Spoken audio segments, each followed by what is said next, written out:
What's happening in the world right now, coming up on NTD News. First, our top stories. The DeSantis campaign isn't letting any launch day tech troubles cramp its style. To the Twitter Spaces crash, it says, "Help us break Washington next." The sons of Mexican drug lord El Chapo are now running their father's cartel while facing sanctions from the U.S. We take a look inside their fentanyl empire. Representative Jim Jordan is seeking a response from Attorney General Merrick Garland. He wants to know why a whistleblower was removed from the Hunter Biden investigation. A passenger opened the cabin door during a flight in South Korea. The plane landed safely, but some were slightly injured.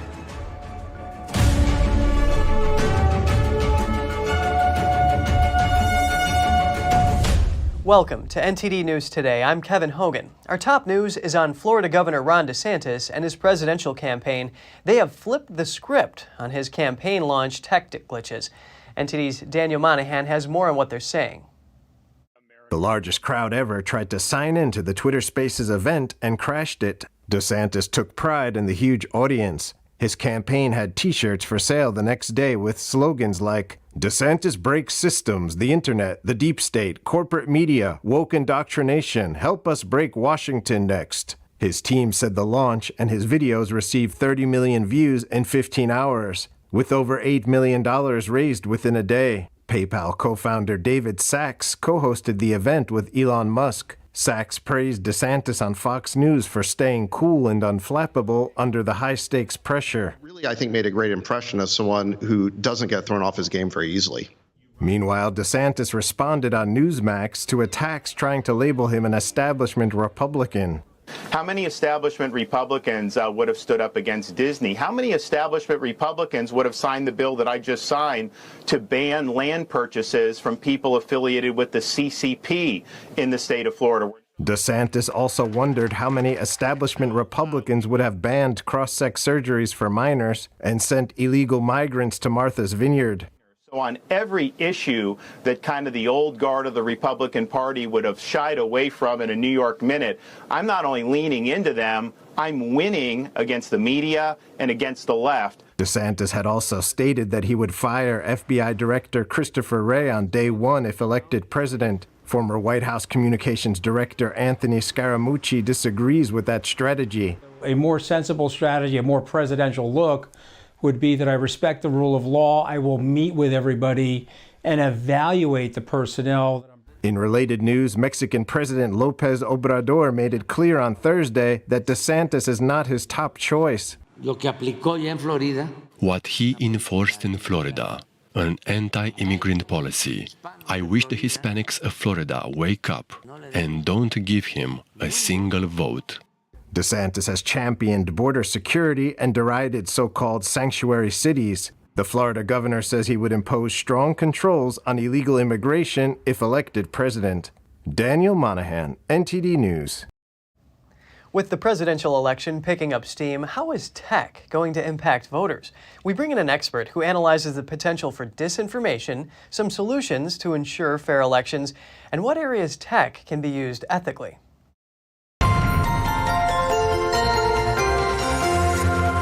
Joining me now is Hans von Spakovsky, Senior Legal Fellow at the Heritage Foundation. Hans, I'm so glad you could make it on the show today. Sure, thanks for having me. In this era of artificial intelligence, are there concerns that this technology can be used to prevent or carry out election fraud? Yeah, I'm very worried about that. In particular, I'm worried. You know, there's the kind of fraud that steals votes, but there's also the kind of fraud that fools voters. And I would point out to you two relatively recent scandals. I mean, one is the fake Steele dossier that was created as political disinformation to cause problems for Donald Trump. And the other is, remember 2004, when George Bush was running for president, someone created fake National Guard reports, supposedly from his commander, that were very critical of him. And the only way it was determined that these were fake was because the huckster who created them used a font that's part of the Word software program. And that was not a font that was available in the IBM Selectric typewriters at the time that Bush was in the National Guard. The point of all this is that with AI, these kind of fake claims hoaxes are going to get even more sophisticated and even tougher to prove that they're not real, particularly the kind of AI that can create fake photos and things like that. So I think we're entering a period of dangerous political disinformation, certainly about candidates. It's going to get much worse. And even people who are not tech whizzes can jump on AI and do these kind of things. Is there anything that can be done here? Well, you know, since technology is the problem, technology has to be the solution. And the solution here is going to be developing AI technology that can figure out when things have been faked, when they have been phonied up. Now, I would think that is the kind of sophisticated software that, in particular, our intelligence agencies should be working on and developing, because those are the kind of tools, for example, that foreign adversaries will use against us. Yeah, so not just something from within, but also from other countries, right? And these intel agencies would be wise to start developing these things. Now, from the Brookings Institute, they say that candidates may use AI to zero in on these swing voters instead of wasting money on people who have already made up their minds. And this is done through machines analyzing people's microdata from these brokers and looking at their reading, their political behavior. Do you see this as just fair game, or are there any concerns here? No, I think that's fair game. It's not any different from the fact that, as you know, the big social platforms all keep track of the kind of searches each of us does on the internet every day, and they use that to target us with specific advertising that's based on our search patterns. So the only thing that's going to be happening here is the candidates and political parties will be adopting the very same techniques that corporations are now using. And while we're on the topic here, Hans, what do you make of the RNC using this AI-generated video to criticize President Biden? Well, that's a very interesting and actually innovative use of this artificial intelligence. I mean, look, when you're the president, when you are an elected politician, that makes you fair game for criticism, whether it's an individual coming up with it or whether they're using sophisticated computer technology to create it. Excellent analysis. Hans von Spakovsky, Senior Legal Fellow at the Heritage Foundation. It is always great to hear from you. Thanks for having me. In a rare display of bipartisanship, President Biden is backing House Republicans' Halt Fentanyl Act.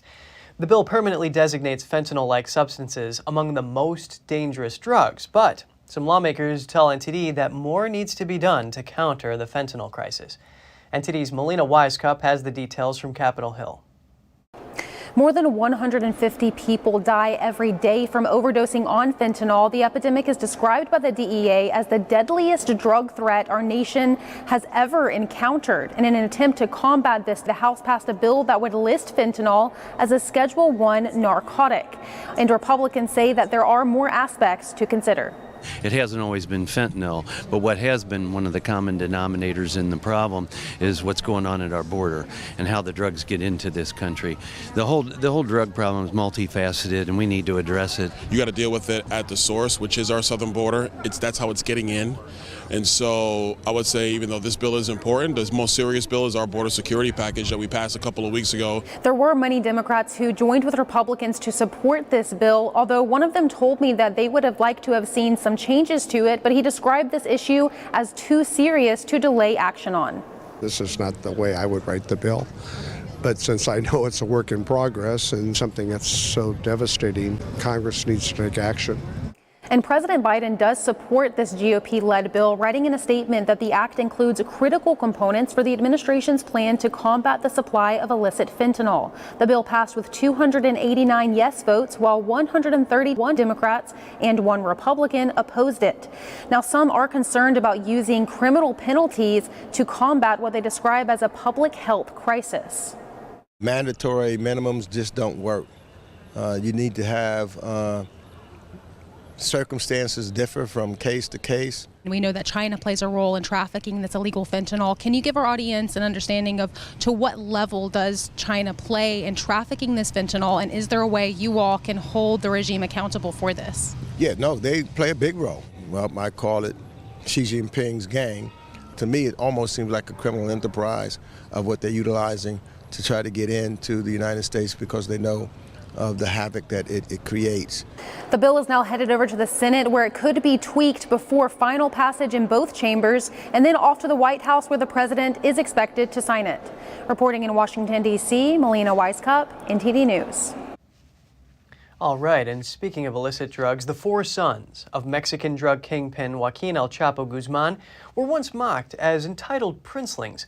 They are collectively known as the Los Chapitos, or the Little Chapos, yet the brothers have allegedly resuscitated a drug empire left by their father after he was locked behind U.S. bars. Here's the story. Once mocked by adversaries as entitled princelings, the four sons of jailed Mexican drug kingpin Joaquin El Chapo Guzman have resuscitated a drug empire by embracing a new line of synthetic drugs. The brothers are collectively known as Los Chapitos, or the Little Chapos, and their early bet on fentanyl, a synthetic opioid 50 times more powerful than heroin, allegedly helped supercharge an opioid epidemic in the United States. Not everyone believed the Los Chapitos could take the reins of the Sinaloa drug cartel empire built by their notorious father. Mike Vigil is the former chief of international operations for the Drug Enforcement Administration. Even though they were members of the Sinaloa cartel that were brought in by the father, the rest of the cartel had very little respect for them because they looked at them as spoiled brats who had never gotten their hands dirty like everybody else. The Guzman siblings were once only notable as minor social media celebrities who flaunted their wealth, and their futures were far from certain since their father's latest arrest. But last month, U.S. authorities laid out extensive new charges against the brothers in indictments and upped bounties for two of the siblings to $10 million apiece, cementing their status among the world's most powerful and wanted drug lords. The siblings deny any criminal involvement. Los Chapitos, for the first time ever, released a public letter last week denying claims that they traffic fentanyl and rebutting allegations made by U.S. officials in a recent Washington press conference.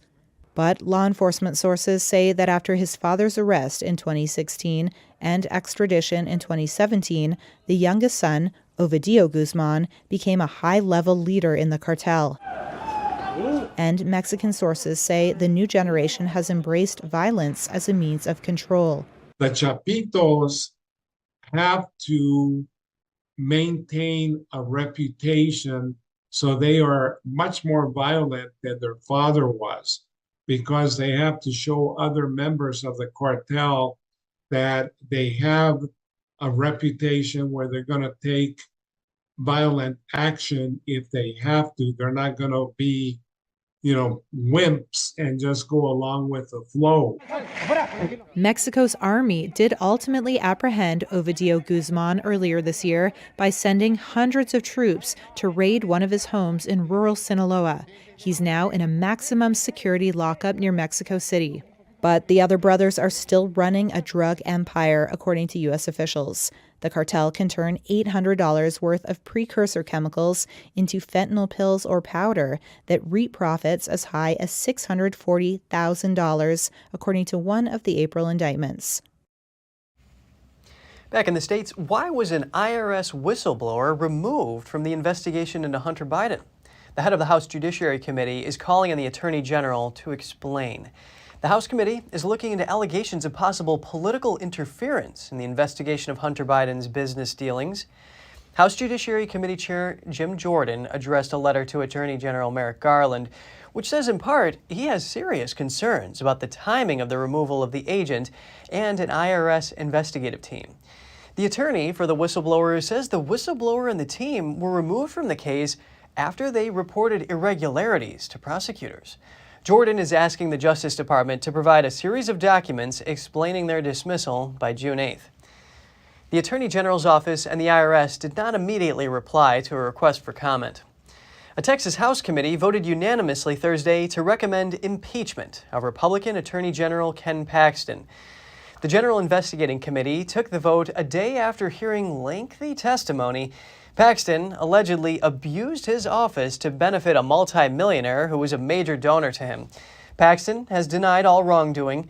It's not immediately clear when the full House will consider the impeachment recommendation. The regular legislative session is set to conclude on Monday. And coming up, it's Memorial Day weekend, the unofficial beginning of summer. We'll take a look at how Americans are traveling this year. New inflation data released today. Prices are rising faster than expected. We'll have more for you in just a moment, right here on NTD News Today.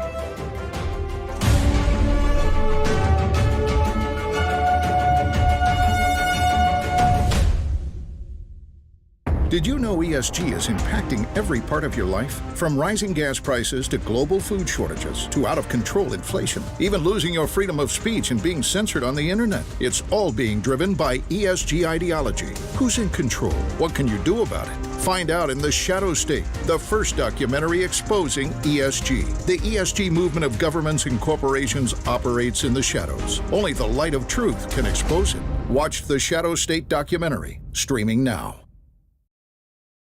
According to ancient Chinese medicine, purslane is considered a medicinal herb and is used to help lower cholesterol, improve vascular functions, and prevent diabetes.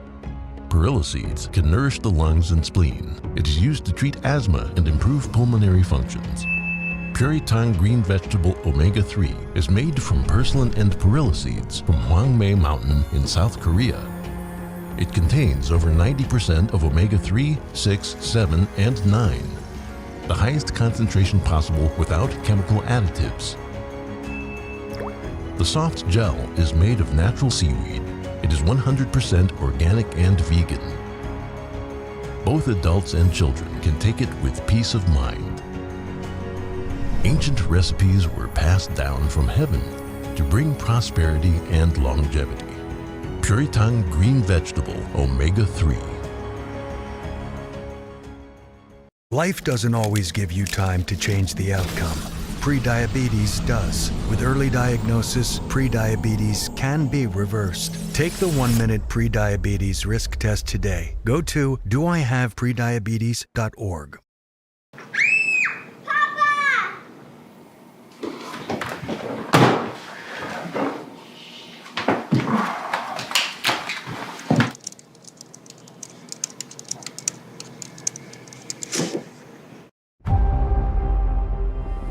The homeless problem is getting worse, it's not getting better. Crime is getting worse, it's not getting better. Regulations are getting worse, it's not getting better. People are bailing on California in record numbers. Showing more than half of Californians are considering moving. It might be harder to find a U-Haul than to find your next home. The exodus of people moving out of California is not new. No sane person would want to leave California if they could make it here. For the first time ever, people are leaving. In 2020, California lost 650,000 people. Several high-profile companies have moved their headquarters. This place is going to sink. Watch, they already have high taxes. Our problems are man-made. All you have to do is pay attention. It's the money that's doing the talking, the California legislature. It can't go on forever like this.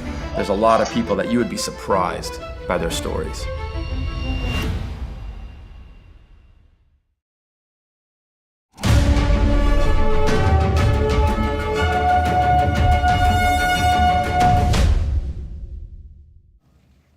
Welcome back. We're continuing our coverage with a mid-air incident today in South Korea. A passenger opened the cabin door during a flight. The gushing airflow slightly injured some on board. Footage shows wind rushing in through the open door. According to a spokesman for Asiana Airlines, a male passenger sitting next to the emergency door opened the lid and pulled the lever. That was more than 600 feet above the ground just minutes before landing. The flight touched down safely in South Korea with no casualties, but 9 people suffered breathing problems and were taken to a nearby hospital. Authorities say they have put 1 passenger in custody. With Memorial Day weekend comes the unofficial beginning of summer and summer travel season. Let's take a look at how Americans are traveling this year. Memorial Day weekend is just the start of what's going to be a very busy summer travel season. Los Angeles' LAX airport is preparing for more travelers this year. AAA is expecting this to be the 3rd busiest Memorial Day weekend since it started documenting holiday travel stats back in 2000. Prices this year are expected to be lower than they were a year ago. July is going to be our busiest month, that we're projecting more than 7 million passengers to use the airport. This year's travel season is coming amidst an increase of flight delays and cancellations across the U.S. Yeah, 5 years ago, the airport wasn't anything like it. But our plane seems to be on time. Yeah, so that's always good. I checked last night. I did as soon as the 24-hour check-in hit, I immediately jumped on it. Transportation Department figures show airlines have hired 6% more workers than before the pandemic to keep up with the demand. Although prices are expected to drop compared to last year, airfare overall is still expected to be 4% higher than pre-pandemic levels. Way more expensive domestically, way more expensive. I looked at flights internationally. It's actually cheaper to fly internationally and to stay at a hotel internationally than it was domestically. Everything's more expensive, tickets are more expensive, so it's kind of hard to fit more than one trip in a year at this point. At the same time, gas prices are lower than they were a year ago, causing some to choose the road over the skies. We're hovering in the $3.50, $3.55 range for gasoline prices for the national average. So that's very advantageous for people who are going to be going by car this year. AAA predicts that almost 40 million Americans will drive at least 50 miles from home this weekend. That's an increase of more than 2 million from Memorial Day last year, however still below pre-pandemic numbers in 2019. It appears more Americans are leaving town for the Memorial Day weekend. The TSA on Thursday processed the highest number of air travelers since Thanksgiving 2019, more than 2.6 million people. It was the busiest air travel day since the pandemic, and today is expected to be even busier. The head of the TSA says he expects the agency to screen more than 10 million people this weekend, and highways are expected to be very busy, too, with the AAA predicting more than 37 million Americans hitting the road for Memorial Day travel. New inflation data is out today. Prices increased higher than expected last month. Should consumers be worried? Let's take a look. Inflation rose above expectations last month. That's according to a key inflation measure released Friday by the Bureau of Economic Analysis. The Personal Consumption Expenditure Price Index increased at a faster pace in April compared to March. On a year-over-year basis, the PCE price index also ticked up higher than before. This shows that inflation pressures remain high. Should consumers be concerned about this? Here's senior analyst at FX Street, Joseph Trevisani. Having an up and down by small amounts in a declining or even a rising inflation is not at all unusual. And in the past year, the PCE has ticked up twice, 0.1% 2 times. It's a little bit more this time, 0.2%. Nonetheless, it's not a real issue. Data today also showed that consumers are still spending. Consumer spending accelerated at its fastest rate in nearly 2 years in the first quarter. Personal spending was up 0.8%. They expected 0.4%. I think you're seeing two things here. One, everybody still has jobs, and the job market is still quite strong, and employment, the rate of employment is very low. And I think, so that's one reason consumers are spending. They have jobs. Consumer spending is also boosting the economy's growth prospects for the second quarter. Sticky inflation and resilient consumer spending could have the Federal Reserve keeping interest rates higher for some time. So if you don't get the reduction in the economy, the Fed would have no reason, I think, to cut rates. If the economy does not go into recession, we don't get a slowdown, that means that the economy is tolerating the rate structure as it is now. In terms of further rate hikes, Fed officials generally agreed that the need for hikes had become less certain, but financial markets currently are split on whether there's going to be a rate increase at the June 14th Fed meeting. Millions of iPhone users have been advised to update their operating systems to iOS 16.5. The upgrade fixes several vulnerabilities that may be targeted by malicious actors and malware. Apple says the latest update addresses about 40 problems and bugs.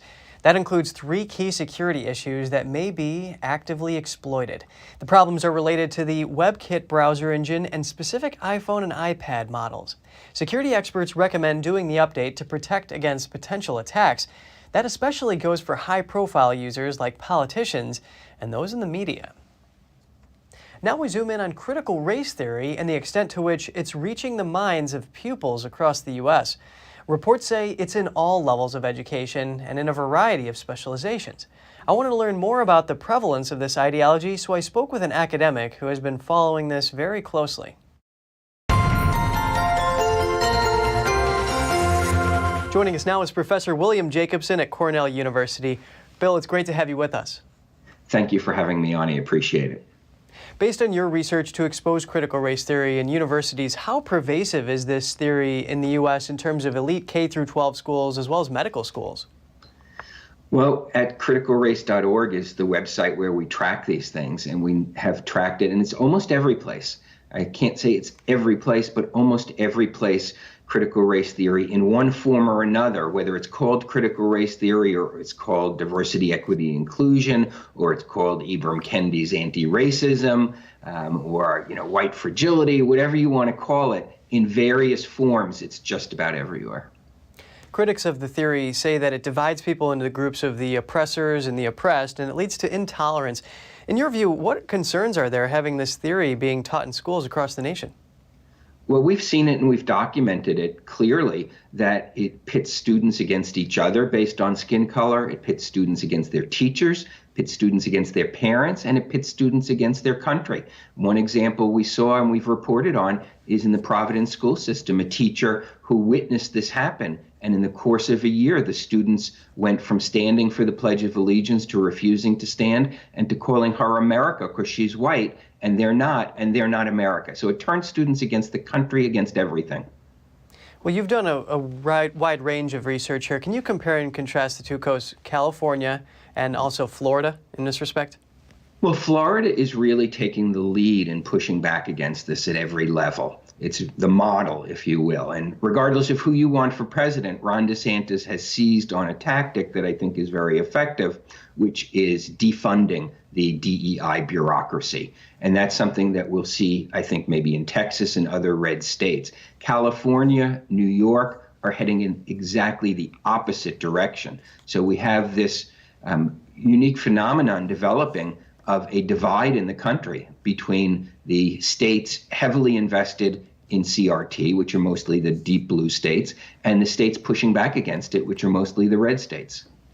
Well, thanks for breaking down some of these polar opposites in terms of the states here. Jonathan Butcher, an education researcher at the Heritage Foundation, he found that CRT is in veterinary schools and even music teachers are using it. Why is that?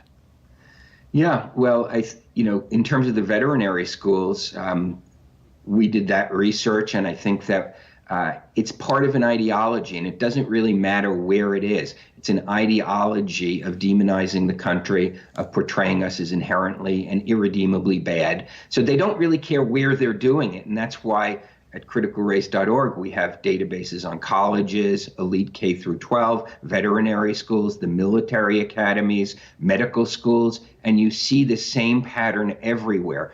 It's a pattern meant to tear down the existing system. So they don't care where it is they're tearing it down. They want to tear it down everywhere.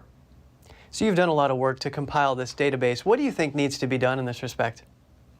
Well, again, I think you need to push back where you can. And unfortunately, that's mostly going to be red and some purple states. Blue states, I don't see much chance for improvement unless there's a change in the federal government. So is a change for the next president. The executive branch has enormous power to implement change. And so really that's our best hope, is a change in the executive branch. Cornell Professor William Jacobson, thank you so much for bringing us this information. Great, thank you for having me on. After the break, we bring you a first in the nation. New Bedford, Massachusetts is now building a commercial offshore wind farm. Once completed, the plant could power hundreds of thousands of American homes. Microsoft recently warned that China is hacking America's critical infrastructure.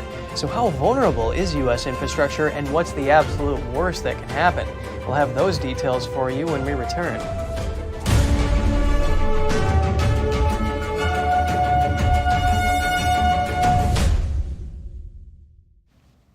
A Massachusetts city is setting a milestone for the nation's offshore wind industry. New Bedford once lit up the world with its whale oil. Now it's on track to build one of America's first commercial offshore wind farms. Developer Vineyard Wind plans to build a 62-turbine wind farm 15 miles off the Massachusetts coast. A cargo ship arrived at the port of New Bedford this week, loaded with wind turbine tower sections from Portugal. The turbines will stand more than 850 feet tall once completed in the summer. The plant is expected to produce 800 megawatts of electricity starting this year. That's enough to power more than 400,000 homes. Critics point out that the farms are expensive to maintain and could have a negative effect on wildlife. There is a poetic coming about for New Bedford. We were the center of the energy industry in the 19th century as the leading whaling port in the world, and now here we are in this brand new energy industry leading the way. President Biden has a very ambitious target of having 30 gigawatt of offshore wind by 2030. We are about 1/30 of that, so we are the first step, but a very important step that I hope will show the way that it is possible to construct offshore wind. It's possible to coexist with all of the stakeholders here in the sea. Developers are pouring millions of dollars into projects to upgrade ports along the East Coast. These include sites in New Bedford, Connecticut, New London, Brooklyn, New York, and Portsmouth, Virginia. Also on the East Coast, Georgia is building 2 new nuclear reactors.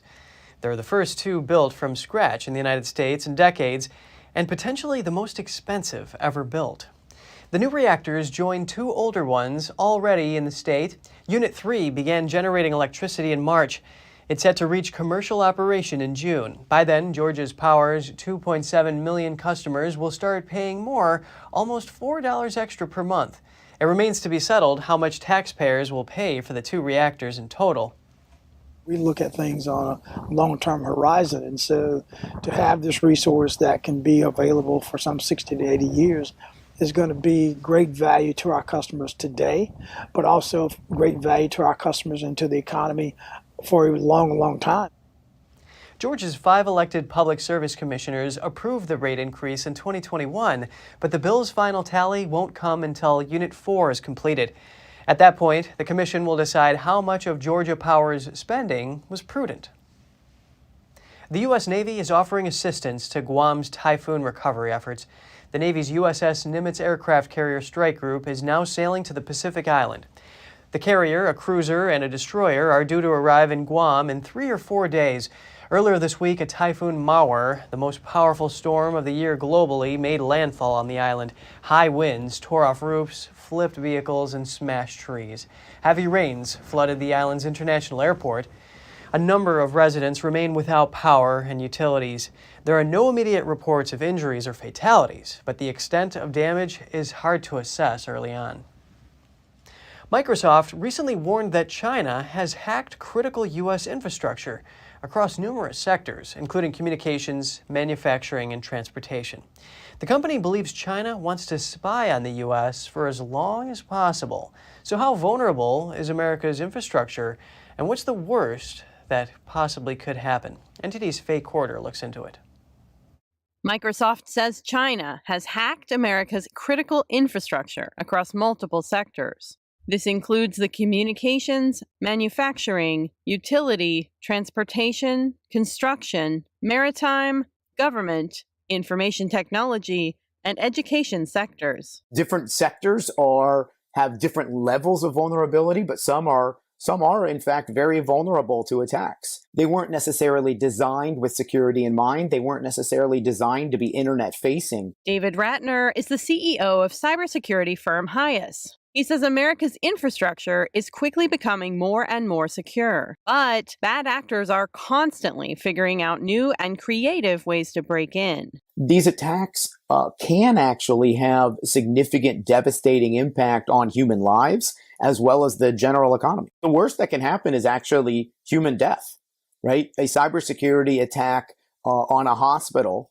could in fact cause human death, and a cyber attack on a water treatment plant could result in impure or dangerous water being provided to, thousands or millions of citizens. Ratner says that individual citizens really can't do much regarding these infrastructure attacks. But he says the government's Cybersecurity and Infrastructure Security Agency, or CISA, is working to enhance America's cybersecurity. Faye Quarter, NTD News.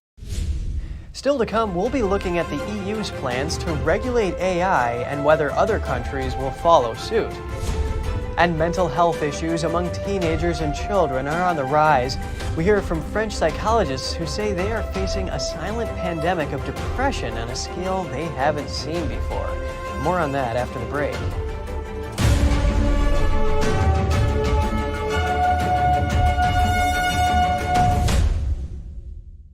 Shen Yun Creations, the streaming platform from Shen Yun, featuring world-class dance, past programs, and all original music.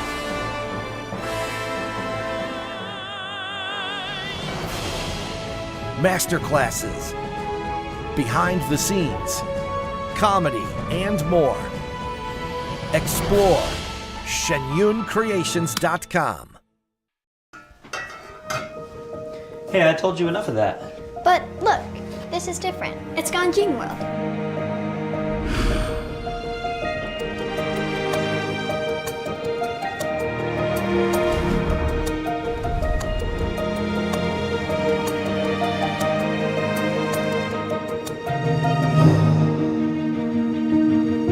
Ganjin World. Family-friendly entertainment. Stay tuned to get 2 rolls of alien tape free. You wouldn't stick your mother-in-law on the wall, but you could with alien tape. It just sticks. Just peel and stick to make anything stay in place quick. Brick, pavers, marble, tile, plastic, even leather. Nothing works better than alien tape. You wouldn't stick your fishbowl on a moving car, but you could with alien tape. The secret is nano-stick technology that grabs and locks on to secure one side of the surface to the other. Alien tape secures in seconds, then twist, pull, and rinse to reuse. Call or go online to get your first roll of alien tape for just $19.99, plus shipping and processing. But to make this deal really stick, we'll give you 2 more rolls absolutely free. You get 3 rolls of alien tape for one low price. Order now. To order, call 1-800-490-1364 or go to tryalientape.com. So call 1-800-490-1364 or order online at tryalientape.com.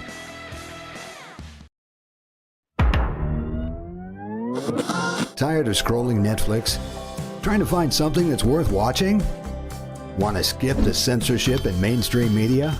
Well, now you can with Epic TV. New exclusive content every day with over 100 never-before-seen movies, films, and documentaries. Available and streaming now at your fingertips. For a limited time now, you can get 60% off Epic TV by subscribing or upgrading to a yearly plan. Plus, get an additional $10 credit to rent featured movies on Epic Cinema today. Skip mainstream narratives and find quality family entertainment from the comfort of your very own home. Say no to big tech and subscribe to Epic TV.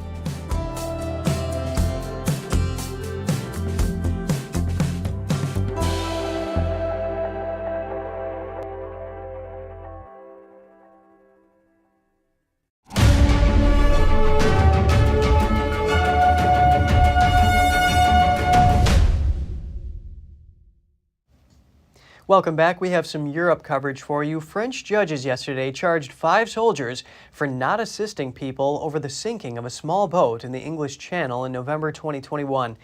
AFP news agency reported that those charged include 3 women and 2 men on duty at the Channel Rescue Center at the time. 27 migrants lost their lives in the incident. It was the worst disaster on record involving migrants in the narrow seaway separating the UK from mainland Europe. In the wake of the accident, Paris and London traded blame. A French migrant charity filed a complaint shortly after the tragedy, saying the migrants called both French and British authorities, but help was only sent out when a French fisherman raised the alert more than 10 hours later.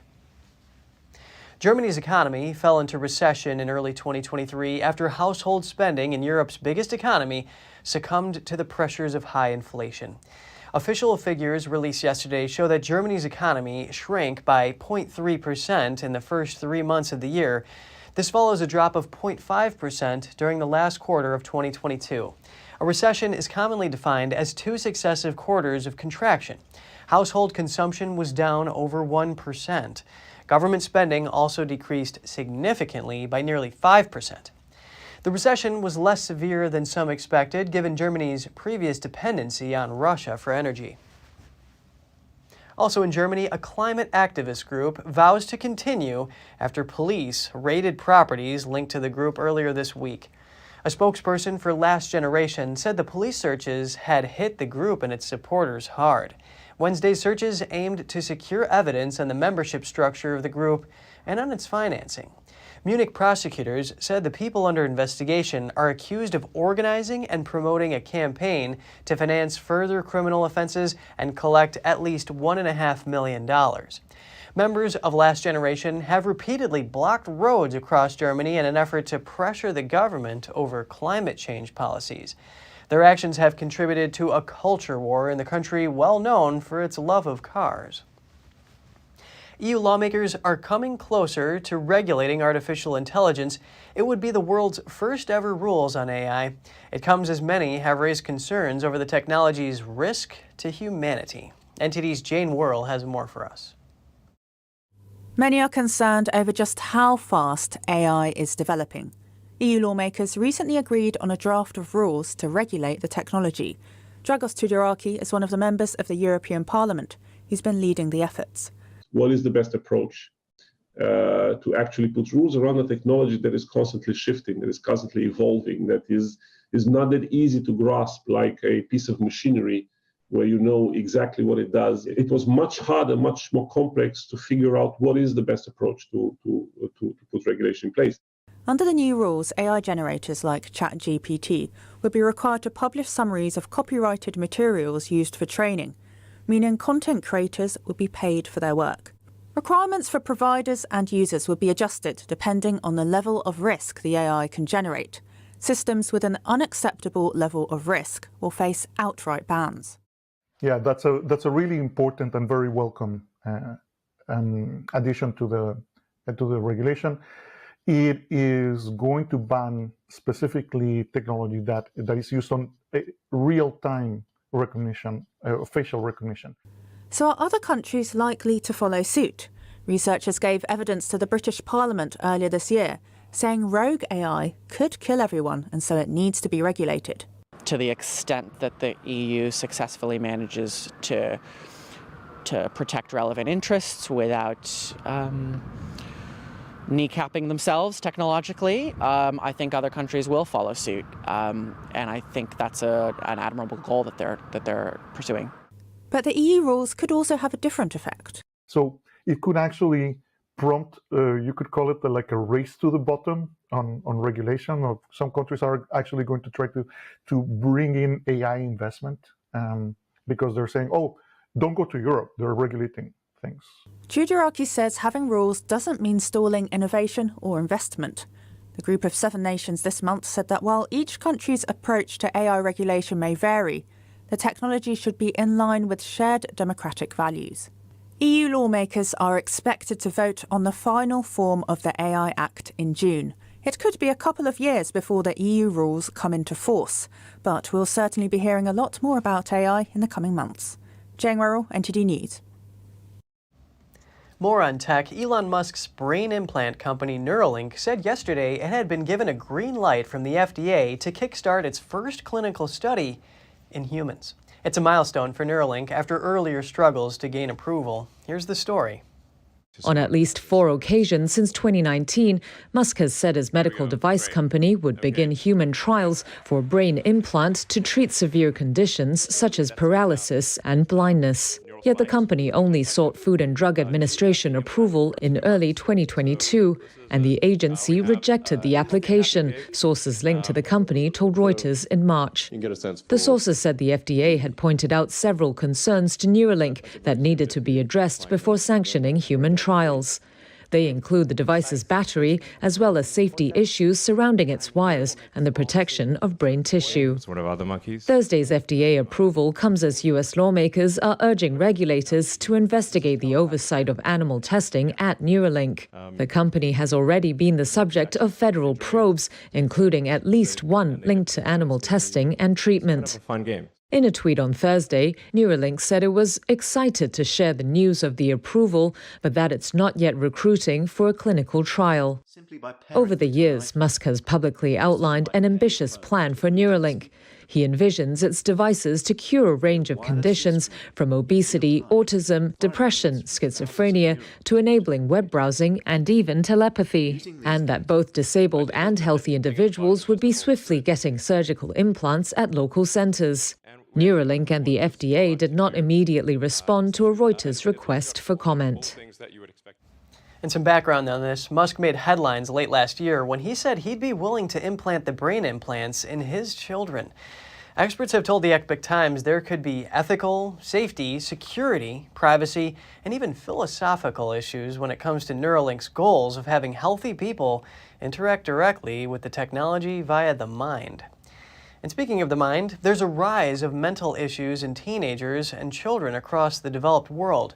At a Paris meeting, psychologists and psychiatrists recently traced this silent pandemic back to social distancing and other pandemic measures. NTD's France correspondent David Vives has the story. The trend is alarming. The French agency in charge of public health found that cases of depression and suicidal thoughts have sharply increased in teenagers in early 2022 compared with the previous year. The Organization for Economic Cooperation and Development, or OECD, has also found that in early 2021, across the developed world, mental health issues among this age group have more than doubled since the onset of the COVID pandemic. Psychologist Amandine Lafargue says her phone hasn't stopped ringing since 2020. We're seeing new symptoms in patients and an explosion in the number of appointments. Really, we're talking about a 600% increase in appointments in child psychiatry and an uptick in suicide attempts, something that's new for us, which serves as a warning for us. The OECD also found that the frequency of symptoms of anxiety and depression in the United States, France, and Belgium was up to 80% higher among young people than the general population. The occurrence of suicides among children is something that's exceptional. And yet, in the last 2 years, there has been a surge in suicides. There has been an increase in phobias in children, anxiety disorders, and things like that. And we know that in the long run and in the medium run, it can lead to more serious pathologies like schizophrenia and other types of psychosis. She said the wearing of masks and social distancing had a strong impact on young children, on how they communicate and connect to others. Despite the end of the pandemic and the government's mandatory measures, mental health issues continue to go up. Some experts have described the rise of mental disorder in the young population as a silent pandemic. Lafargue says she observed many teenagers exhibit self-harming behavior while staying quiet about it. They act without even having shared their suffering. So it's not that we've all become bad psychologists. It's that now, as they no longer have any hope that things will change, or they can no longer imagine a positive future, there's a feeling of guilt. The Pew Research Center in a recent survey found that 4 in 10 U.S. parents said they're extremely or very worried about their children struggling with anxiety or depression. David Vives, NTD News, Paris. Up next, driverless street sweepers may soon hit the roads.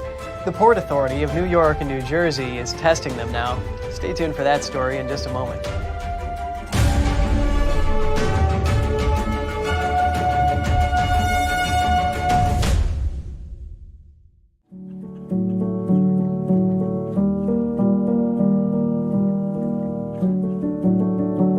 A painting that has true beauty.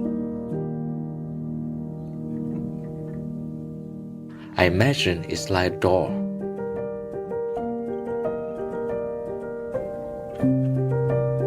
The artist holds the key to open the door. bring people to a purer world.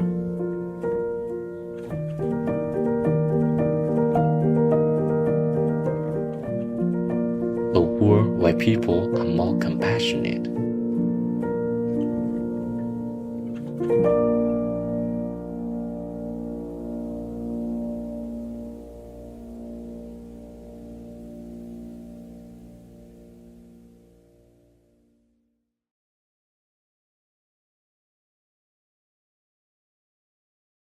The Fixture Pioneer, CGM. Professional AI intelligent fixtures. All-round integration of 4 systems. High precision, high durability, high quality. 2-micrometer repetition accuracy. More than 80 patent certificates. ISO 9001 approved. Precision clamping to meet your every need. CGM has it all. Pride of Taiwan, CGM. We're becoming more and more urban. We lose our connection with nature.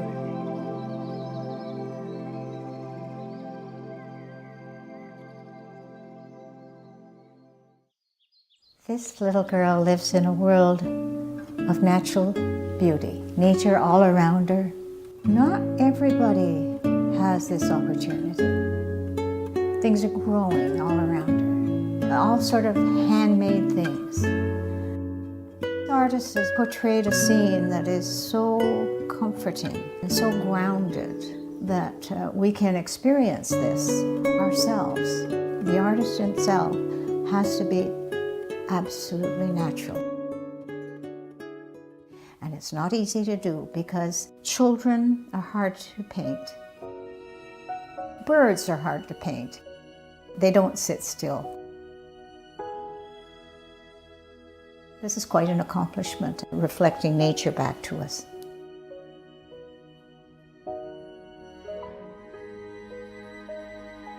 It's just a pure, natural painting.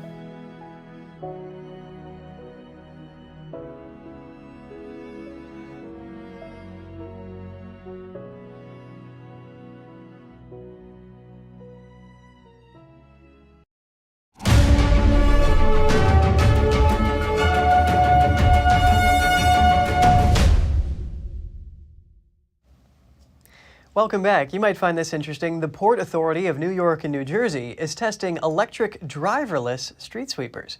The robot cleaners will sweep parking lots, warehouses, and garages at the ports for the next 2 weeks. NTD's Cost-Temenes has the story. This autonomous street cleaner named Trombia Free will be deployed at one of the United States' busiest seaports. Port officials say Trombia Free will prove highly economical. Conventional street sweeper currently only operates during normal business days, right? Where this allows us to extend that service into the evenings, into the weekends, right? So more coverage, more bang for the buck. Finnish company Trombia's CEO says the technology represents the next step from a robotic vacuum cleaner found in many homes. So parking garages, industrial lots, that's going to be a significant growth market the next 5 years. The robot sweeper can pick up 3,000 to 4,000 pounds of wet and dry debris. It travels 2.5 miles per hour and weighs 5,000 pounds. But it doesn't come cheap. Each sweeper costs $450,000. It uses 3D LiDAR light detection and ranging sensors to help with maneuvering around people and obstacles. So far, safety concerns and red tape have stalled the widespread use of passenger self-driving cars. But seaport officials are now testing whether the autonomous technology can be safely used in closed, controlled industrial environments. Cost-Temenes, NTD News. The U.S. Coast Guard has set out a special buoy to mark the start of summer. It marks a historic location near Baltimore Harbor. The crew of the cutter James Rankin placed the Francis Scott Key Memorial Buoy in the Patapsco River. The navigation aid sits between the Francis Scott Key Bridge and Fort McHenry, right near the spot where Key observed the 1814 British bombardment that inspired him to write the Star-Spangled Banner. The buoy is put out each summer and removed just before winter. Scaling the world's highest peak for the 28th time, a Nepalese man has set an all-time record for climbing Mount Everest. Kami Rita reached the summit of Mount Everest again this week. In Nepal's capital, the 53-year-old received a hero's welcome. Family members and locals gathered around him to offer him the traditional white katas. For nearly 3 decades, Kami Rita has climbed Mount Everest almost every year. He is one of the Sherpas who live near Everest. The ethnic group is well known for their climbing skills. They earn their living mainly by guiding foreign customers up Himalayan peaks. I am doing this not to break records, but to promote tourism in Nepal. If my health permits, I'll continue climbing next year. Mountain climbing is a key source of income in Nepal. 8 of the world's 14 highest peaks are found there. The country's climbing season ends this month, with monsoon rains expected to lash the region. At an elementary school in Britain, a class of 4th graders is celebrating after the Beano comic recognized it as the nation's funniest. What happened to the math teacher's garden? I don't know! It grew square roots. This joke helped the class win the Beano's annual Britain's Funniest Class competition. As part of the prize, each student has been drawn by Dennis the Menace artist Nigel Parkinson and will feature in the comic book. The winning joke will feature on the cover. The head teacher said the children had an absolute blast creating the gag and feels overjoyed to share it with the comic's readers. It's a girl. The Milwaukee County Zoo welcomes a new addition, a newborn Bactrian camel calf. And the zoo says she's healthy. The newborn weighed 88 pounds at her first neonatal exam. She's bonding well with her mother, AJ, and is getting to know her father, Stan, through a mesh fence. The 2 adults have 3 male offspring, but this is their first girl. The zoo says visitors might be able to see the family's newest addition in person, depending on weather and other factors. That's all for today's program. We're really glad to have you with us. I'm Kevin Hogan, NTD News.